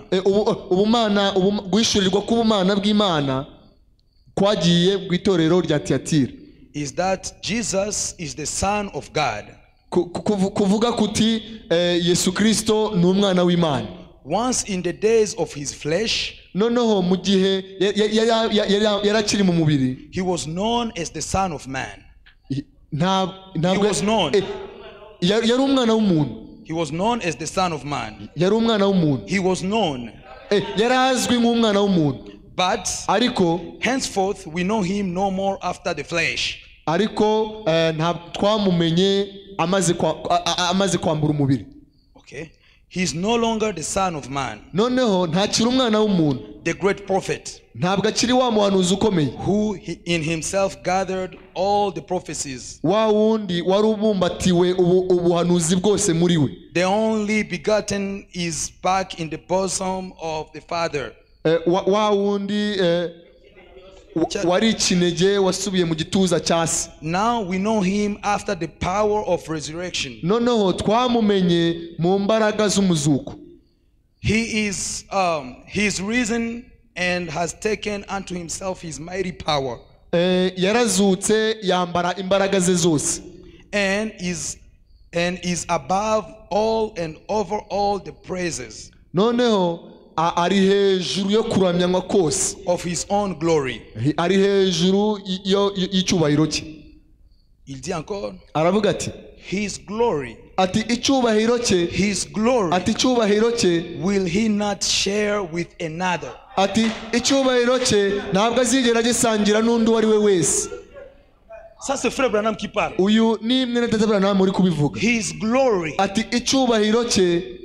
His glory. Ati icyubahiro cye. Will he not share with another? Ati nazigera gisangira n'undi wari we wese. Frère Branham va loin. Noneho mwene data Branham arakomeza kuri. Aravuga ati his leadership. Ati ubuyobozi bwe over the church. Ati ubuyobozi bwe ku itorero. He will not surrender to any man. Ati nazigera abuha undi muntu. Qui veut dire quoi? Bishatse kuvuga iki? Jésus-Christ. Yesu Kristo. Il est la tête de l'église. Niwe mutwe w'itorero. Frère Branham dit kandi mwenda ati il ne va pas abandonner son leadership à qui que ce soit. Ati nazigera aha ubuyobozi bwe ngabuha undi muntu. Il reste le maître de l'église. Niwe shebuja w'itorero. Qui veut dire quoi? Bishatse kuvuga iki? Si un prédicateur se tient ici iyo umuvuga butumwa ari hano et qu'il veut prendre ce leadership akaba ashatse gufata ubwo butwari pour nous éloigner de Jésus. Kugira ngo atujyane kure ya Yesu. Branham dit Jésus ne va pas supporter ça. Branham aravuga ati Yesu ntabwo azabyihanganira. Sa gloire, ati cyubahiro cye il ne la partage avec personne. Ati nta wundi azagisangira nawe. Son leadership sur l'église, ubutware bwe ku itorero, il ne va pas abandonner ça à qui que ce soit. Ati ntazabu undi wari we wese. Parce que tout ce que Dieu avait, kubera ko ibyo Imana yaritunze byose, il l'a versé en Christ. Yabishyize muri Kristo. Et tout ce que Christ avait, ibyo Kristo yaratunze byose, il l'a versé dans l'église. Yabisutse mu itorero. Et il veille sur cette église. No we araho ngaho aryitayeho araryitegereza. Dieu Imana ne partage sa gloire avec personne. Ntawe isangira icyubahiro cyayo. Nous devons éviter maintenant tugomba kwirinda de tomber kugwa dans l'erreur mwikosa que les enfants d'Israël abana b'Isiraheli étaient dedans. Bakoze l'idolâtrie. Kuramya ibigirwamana. Prendre quelqu'un, gufata umuntu, le faire remplacer. ukamusimbuza undi. Est-ce que nous sommes ensemble? Ese turi kumwe? Si Dieu est avec nous, niba Imana iri kumwe natwe, pourquoi cette situation? Kuki bino bintu bitubaho? Pourquoi cette situation? Kuki bino bintu bitubaho? Parce que beaucoup de frères kubera ko bene data benshi sont devenus des idolâtres sans le savoir. Bahindutse abaramyi ibigirwamana batabizi. On a pris Jésus, bafashe Yesu, on l'a dépouillé tout son pouvoir. Noneho bamwambura ubutware bwe bwose. Alors que frère Branham me dit, kandi Branham avuga yuko Dieu ne te laissera pas partir comme ça. Bati Imana ntizigere kureka ngo ugende gutyo. Et si vous êtes dans ce camp-là, niba uri muri icyo gice cy'abantu bameze batyo, ntabwo uzabona gukomera kw'Imana, icyubahiro cy'Imana.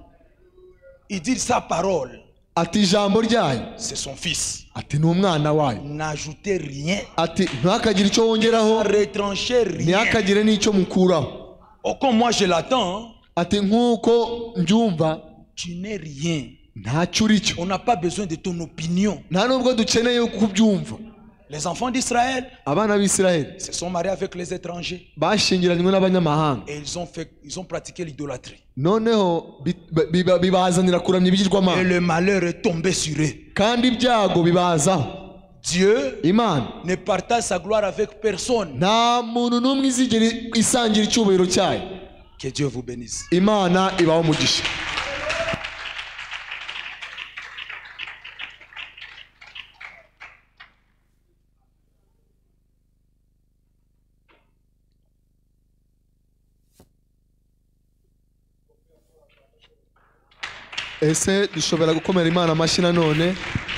Est-ce qu'on peut acclamer pour le Seigneur?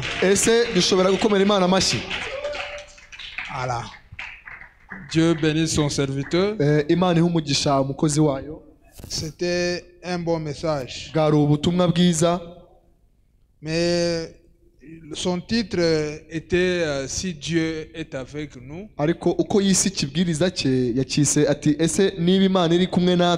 Pourquoi toutes ces choses sont-elles arrivées? Si Dieu est avec nous, il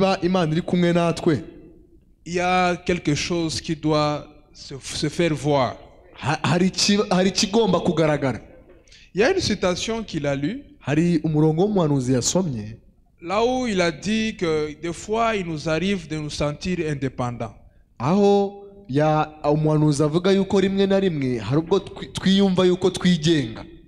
Là où il a dit que non, quelquefois ça nous arrive de beaucoup prier et on en arrive à croire qu'on n'a plus besoin de la prière. Ko rimwe na rimwe hari ubwo dusenga cyane kugeza ubwo twumva yuko tutagikeneye gusenga.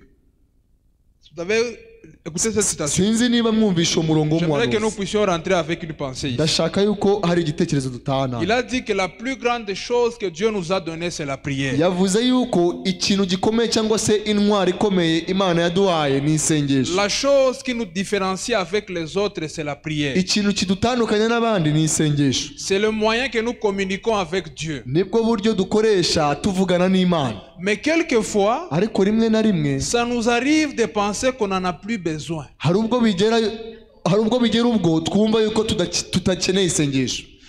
arrive de penser qu'on peut se débrouiller et arriver à nos fins sans passer par la prière.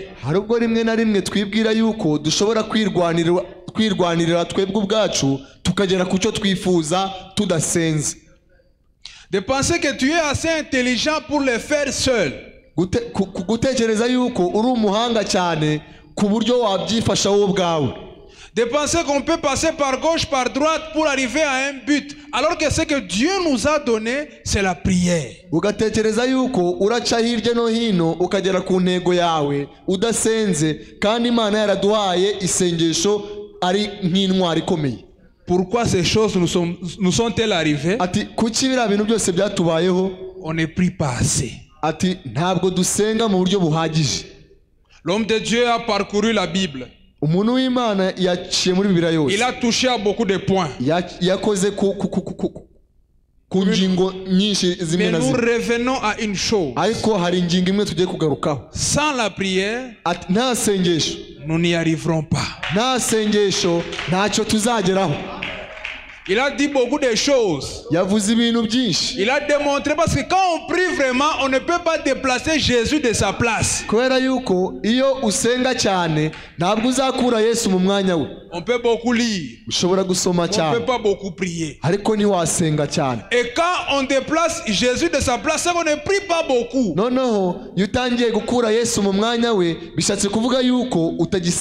Mais quand nous prions beaucoup, nous nous sentons comme il a dit, nous ne sommes rien.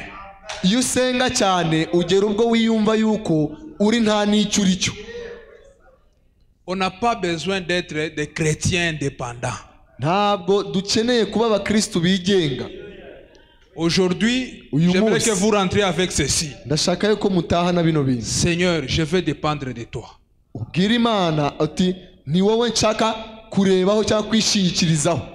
Dépendre nagaru kwishingikiriza. Dépendre is to rely on something. Tu ne vois que ça.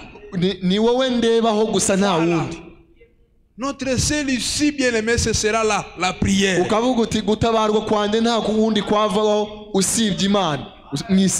parlant de la prière, j'aimerais donner le témoignage de mon frère Confido alors que nous sommes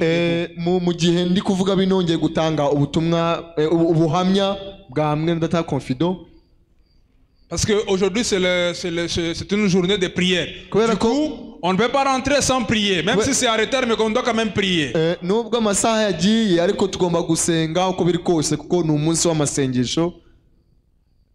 Le pasteur Wezo serait mon témoin sur ça. Confido, avant qu'il n'aille aux États-Unis, il nous avait dit: je dois aller aux États-Unis. Je l'ai vu prier. On marchait avec lui. On allait avec lui partout. Et à un moment, je l'ai perdu de vue. La sœur Clarisse aussi peut être un témoin. On l'a perdu de vue. Et où est-ce qu'il allait? Il allait à Nyakyonga. Il passait toute la journée en train de prier. Il a fait toute une semaine. Il priait. Il priait. Il priait. Seigneur. Seigneur. Quand moi je le vois aujourd'hui aux États-Unis, je peux dire que c'est le résultat de la prière.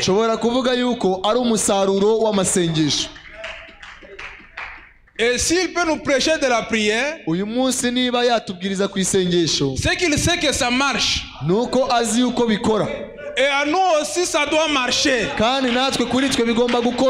Trop c'est trop. La prière marche. Et ces choses doivent arriver par la prière.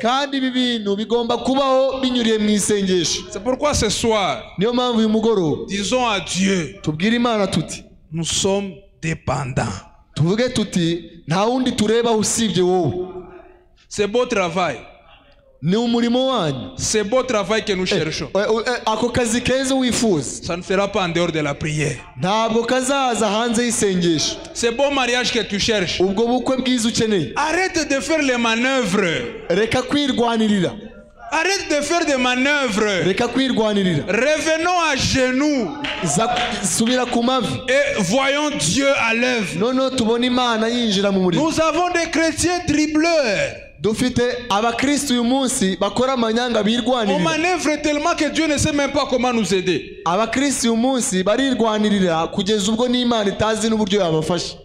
Maintenant, aujourd'hui, on nous a lu la citation. Quand tu te sens indépendant,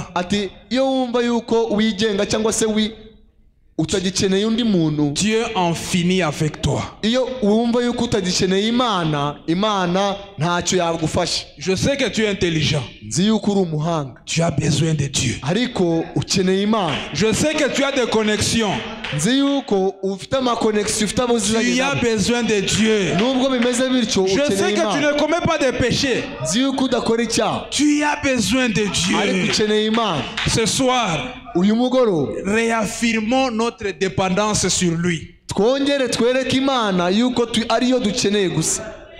Dites à Dieu, je suis dépendant. Quand j'ai écouté cette citation, ça m'a choqué là où j'étais. J'ai dit waouh. Et c'est ce que Dieu veut. Que nous dépendions de lui. Même quand ça ne marche pas, je n'ai pas d'autre option. Je n'ai pas de plan de secours. Je n'ai pas de backup plan. C'est toi que je vois. Viens au secours. Ce soir, tu as pensé à beaucoup de choses. Tu as pensé à l'oncle. Tu as pensé à la tante. Mais Dieu veut que tu ne regardes qu'à lui. Tu as pensé à tes collègues. Tu commençais à faire des connexions, my God. Mais Dieu nous dit ce soir, dépendance totale. Quel message! Quelle déclaration! Alors, dis à Dieu, c'est à toi que je regarde. Alors commence à lever ta voix. Dieu, Pas d'autre secours. La Bible déclare, je lève mes yeux vers les montagnes. D'où me viendra mon secours? Le secours ne me vient ni de l'Orient, ni de l'Occident, mais de Dieu qui fait miséricorde. Le secours vient d'en haut. Pour mon dossier, le secours c'est la prière. Pour mon dossier, le secours ne me vient que d'en haut. Alors qu'on va chanter la chanson. Begutabarwa kwanje kwava mubimbwire kuwiteka niho guturuka. Umana yaremye ijuru n'isi, Uwiteka niho guturuka. Ce soir, lève ta voix. Lève ta voix. Et dis à Dieu, je n'ai pas d'autre secours. Seigneur, pardonne-nous pour d'autres secours qu'on a pensé. C'est toi notre secours. C'est toi notre secours. Alors lève ta voix. Écoutez, ceux qui sont assis, levez-vous. This is a serious matter. C'est sérieux. Au lieu de t'asseoir, mets-toi à genoux. Ne vous asseyez pas à genoux. Dis à Dieu, c'est toi mon secours. C'est Dieu notre secours. Nous devons être dépendants de lui. Dis à Dieu que tu dépends de lui. Alors lève ta voix, je ne t'écoute pas. Je ne t'écoute pas. Lève ta voix. Dis à Dieu, c'est toi mon secours. Je dépends de toi. Je dépends de toi. Je dépend de toi. Je dépends de toi. Pour mon travail, pour mon mariage, pour mon foyer, pour mon salut, pour le Saint-Esprit. Je dépend de toi. Je dépend de toi. Je dépend de toi. Alors lève ta voix ce soir. Parle, parle, parle. Vuga. Alléluia.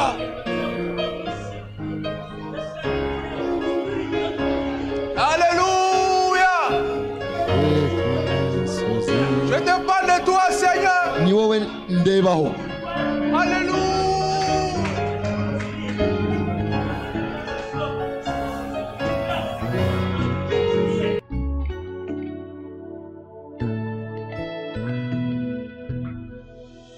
Rimwe nagendaga ku musenyi w'ibihe, nareba inyuma nkabona intambwe z'ababiri,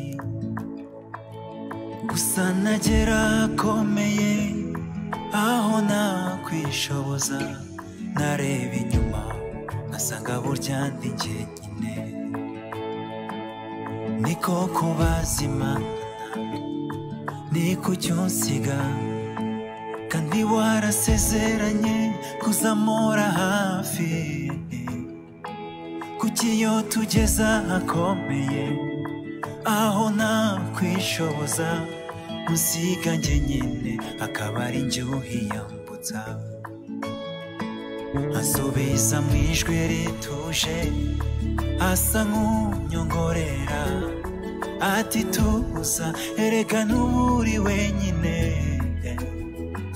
Iyo tugeze ahakomeye aho utakwishoboza, mushyira ku bitugu akaba ari njye uhambuka. Erega tuza nturi wenyine, ibibazo uri gucamo ni iby'igihe gitoya. Uwakuneshereje hambere naho yigeza ajya, ngaho tuza kuko nturi wenyine.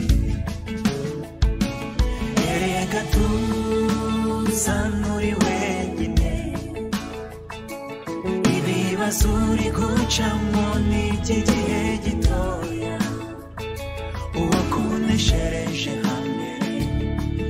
naho yigeza ajya ngaho tuza kuko nturi wenyine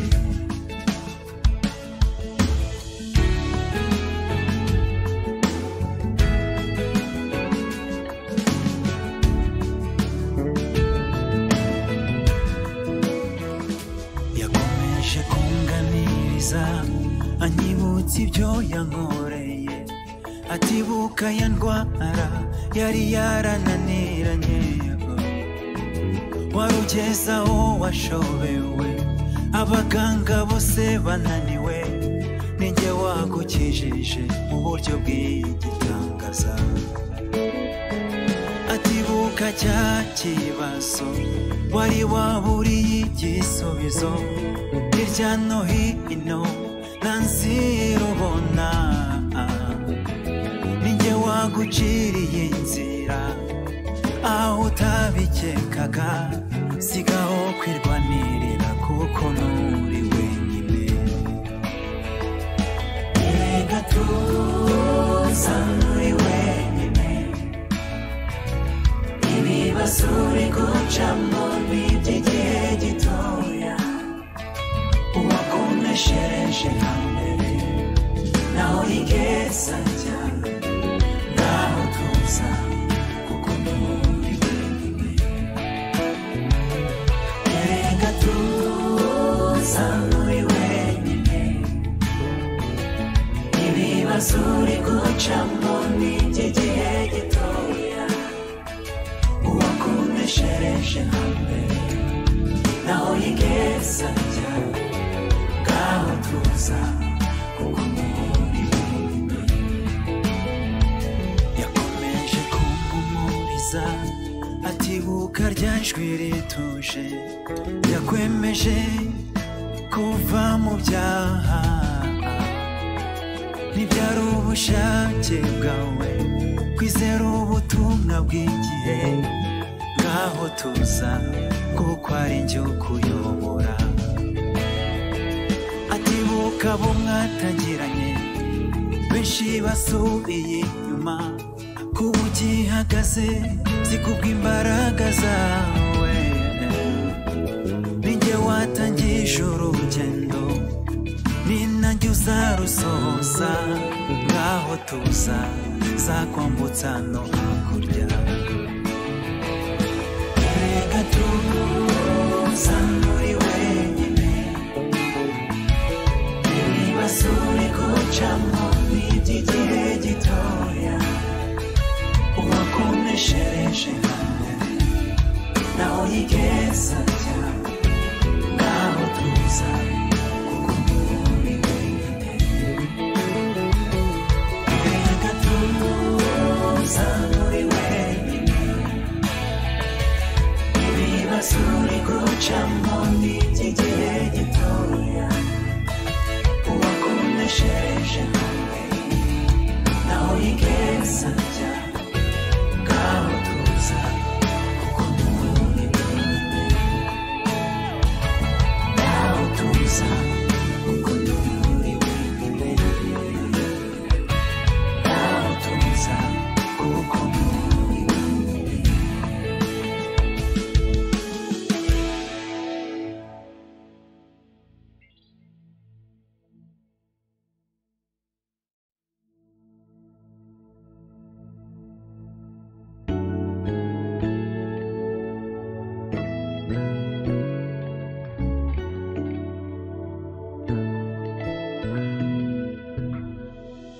rimwe nagendaga ku musenyi w'ibihe nareba inyuma nkabona intambwe z'ababiri gusa nagera akomeye aho nakwishoboza nareba inyuma ngasanga burya ndi jyenyine niko kubaza Imana niko cyunsiga kandi warasezeranye kuzamura hafi kuki iyo tugeza akomeye aho nakwishoboza gusiga jyenyine akaba ari cyo yiyobotsa Uwiteka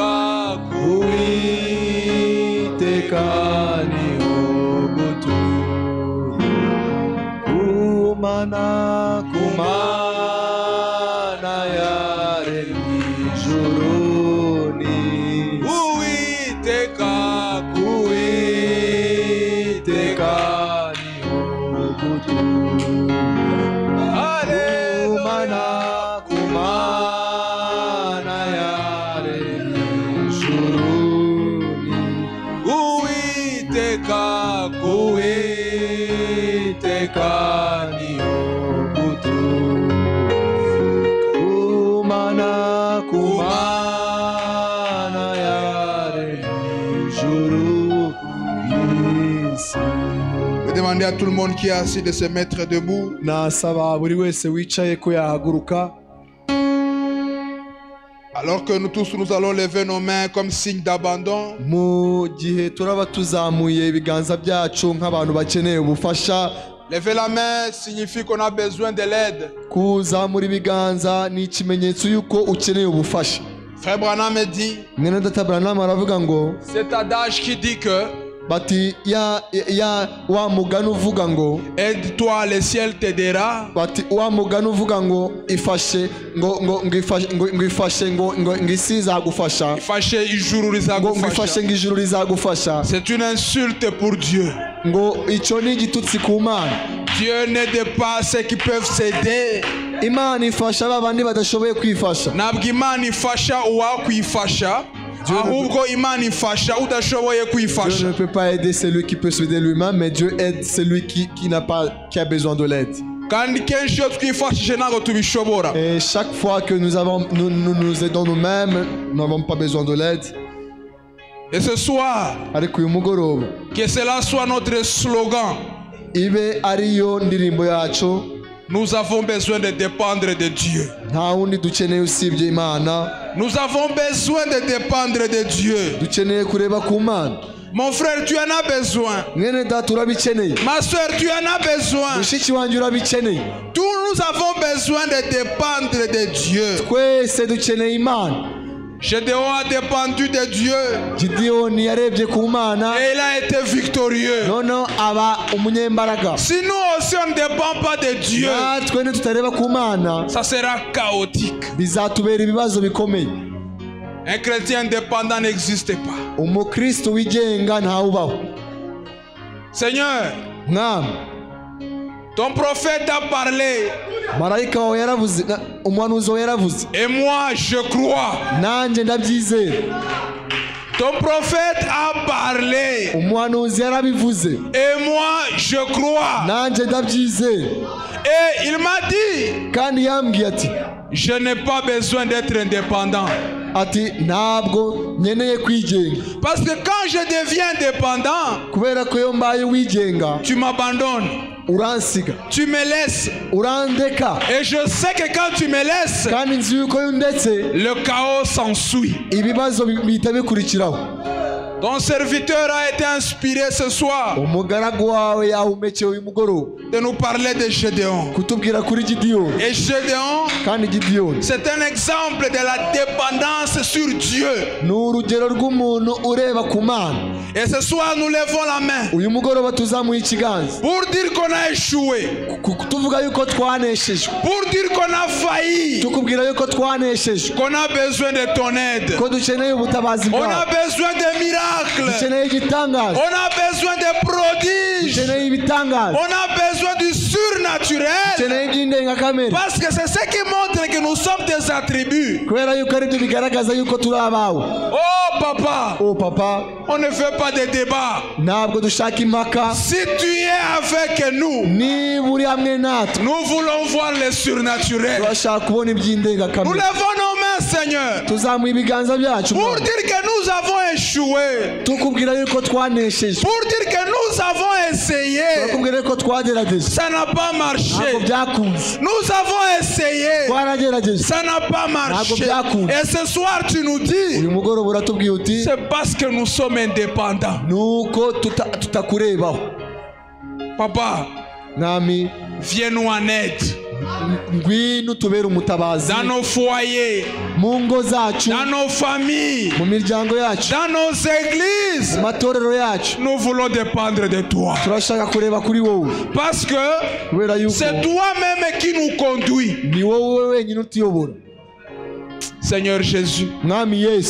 Cette parole nous condamne. Mais nous savons que tu es le Dieu qui change les choses. Que tu es le Dieu qui change les événements. Et quand toi tu parles, tout s'était. Et ce soir nous disons Amen à ce que tu as dit.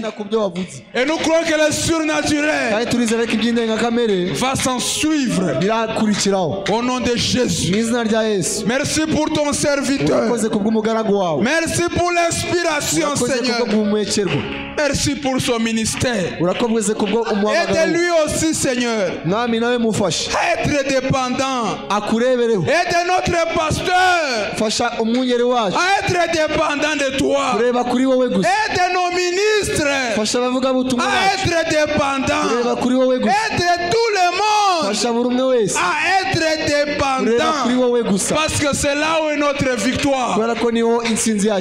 Comme le psalmiste l'a dit. Je lève les yeux vers les montagnes.